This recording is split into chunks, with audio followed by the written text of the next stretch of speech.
الحمدللہ کفا و سلام علی عباد الذین اصطفیٰ اما بعد۔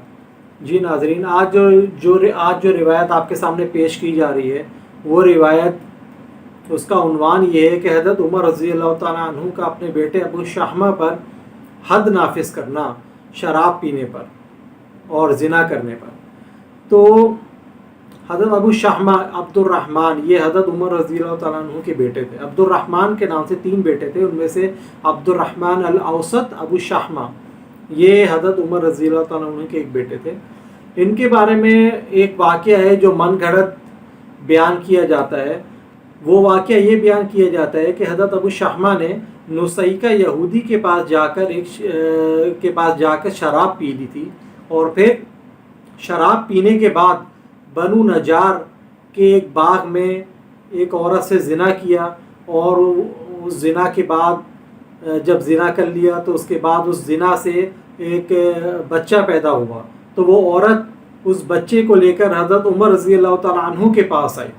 جب ان کے پاس آئی، ان کو سارا واقعہ بتایا، سارا قصہ بتایا، تو اس واقعے کا اقرار حضرت ابو شحمہ نے بھی کیا، اور جب انہوں نے کیا تو حضرت عمر رضی اللہ تعالیٰ عنہ نے ایک شخص سے کہہ کے حضرت ابو شحمہ کو کوڑے لگوائے، 100 کوڑے لگوائے، اور پھر وہ 100 کوڑے لگوانے کے بعد ان کا دم نکل گیا۔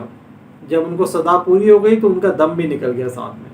پھر اس کے 40 دن کے بعد، تقریباً 40 دن کے بعد، حضرت حذیفہ بن یمان رضی اللہ تعالیٰ عنہ فرماتے ہیں کہ میں نے خواب میں آپ صلی اللہ علیہ وسلم کی زیارت کی، اور آپ صلی اللہ علیہ وسلم کے ساتھ سبز پوشاک میں حضرت ابو شحمہ کو بھی دیکھا، اور آپ صلی اللہ علیہ وسلم حضرت عمر رضی اللہ تعالیٰ عنہ کی تعریف تحسین کر رہے تھے حج جاری کرنے پر حضرت ابو شحمہ پر۔ حضرت ابو شحمہ بھی دعائیہ کلمات اپنے والد صاحب کو دے رہے تھے۔ تو یہ روایت بیان کی جاتی ہے، اس میں کتنا سچ ہے کتنا جھوٹا ہے ہم آپ کو بتاتے ہیں۔ یہ روایت جو آپ کے سامنے بیان کی گئی ہے، یہ روایت امام جوزقانی رحمۃ اللہ علیہ نے الاباطیل والمناکیر، اس کے اندر اپنی کتاب میں اس روایت کو درج کیا ہے۔